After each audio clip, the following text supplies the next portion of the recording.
To borrow a line from a piece of classic American cinema, Major League 2, we won yesterday. We win today, that's 2 in a row. We win tomorrow, that's called a winning streak. It has happened before.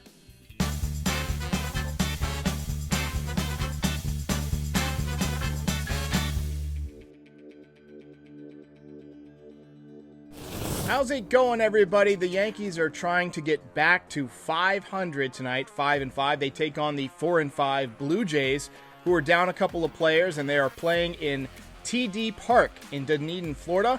I'll talk a little bit more about that in a second, but on the hill tonight is Yankees ace Gerrit Cole. He is off to a Cy Young start. He's made 2 starts, 12 1/3 innings, 9 hits, just 2 earned runs, 1 home run allowed, 2 walks, and 21 strikeouts. That's 10.5 strikeouts for every walk, and that's 15.3 strikeouts per 9. He's just 30 years old. We can look forward to hopefully many more years of this. My favorite stat to look at when judging a pitcher is WHIP, or walks and hits per innings pitched. And Gerrit Cole has a career WHIP of 1.117. Over the past 3 seasons, since 2019 with Houston, he has not been over 1. In 2019, it was 0.895.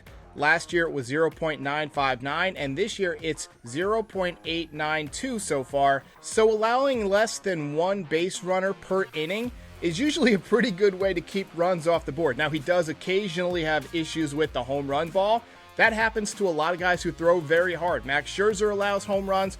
But the issue is, he doesn't allow many home runs with guys on base because he's not putting guys on base. He's not walking guys.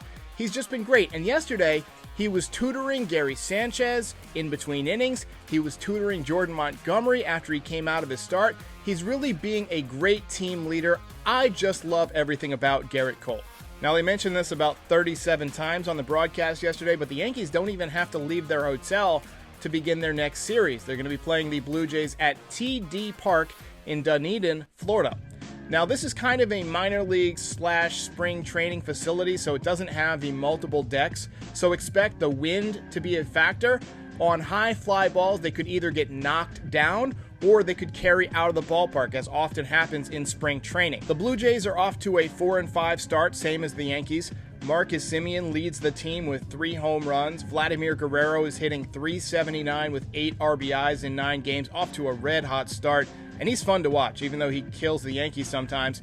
Randall Grichuk, another guy who plays very well against the Yankees. He's the guy that scares me the most in the lineup right now, batting .344 with 8 RBIs in 9 games. Lourdes Gurriel Jr. and Yankees killer Teoscar Hernandez are both on the injured list, so the Yankees dodge a couple of bullets there. And Robbie Ray makes his 2021 debut tonight. He missed the first 2 starts of the season after falling down some stairs. Now, the Yankees are off to kind of a slow start. They're 4-5. Good thing they won yesterday, otherwise they would have been 3-6, and that honestly just looks a lot worse. I had a great comment from a viewer the other day that said they are just flat out sick and tired of the Yankees getting off to slow starts each and every year. Actually, last year they got off to a pretty good start, which shows that there's not necessarily a correlation between how you start and your ultimate record. This year they're 4-5. Last year they started off 7-2 after 9 games, but finished 33-27. In 2019, they started 5-4 and finished 103-59. In 2018, same thing, 5-4, finished 162. And then in 2017, 5-4 and finished 91-71 and came 1 game away from the World Series.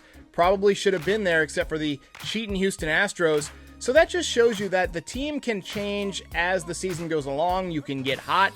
You can gel as a team and start playing really well together, but you don't always come out of the gate as the final product that you would be at the end of the season. In 2009, through 9 games, they were 5-4 and went on to win the World Series, won 103 games that year. In 2005, they began 11-19 and finished 95-67. They caught fire that summer, and it was kind of spurred on by reacquiring Tino Martinez. He went on this epic home run streak. And then in 1998, everybody knows about that season. They began 1-4 and finished 114-48. So there's not always a correlation between how you start and how you finish.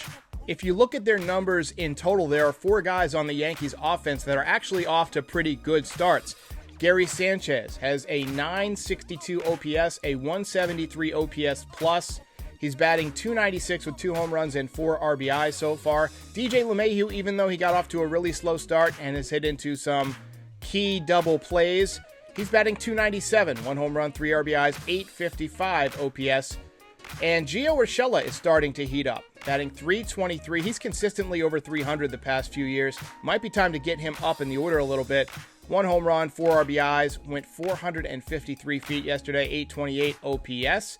And Aaron Judge, despite missing a couple of games with that mysterious side soreness that they're not really calling an injury, I don't think it's an oblique. Dan from Yankees Avenue had this theory that it was sort of soreness from his COVID shot. No way to confirm that, but let's just say he's looked better since he's come back. He's batting .310 with 2 home runs and 5 RBIs, 892 OPS, 153 OPS plus. And Brett Gardner's actually done pretty well too. In limited playing time, he's played 2 games in a row, but he's got a 947 OPS. I do expect to see Clint Frazier back out there tonight. As always, I'll be back with a post-game instant reaction after each Yankees game this week. I don't know how many episodes of Yankees Gameday I'm going to be able to do this week because I've got a pretty busy week. But on Thursday night at midnight, I will be live streaming MLB 21 The Show on Next Gen. I'll go through the rosters, I'll do some gameplay with a few different teams, and then I'll do some stadium creators. So that will be at midnight on Thursday night right here on this channel. And then I'll be doing a Yankees franchise on MLB 21, but that'll be on a different channel. I've actually created another channel just for Next Gen Gaming.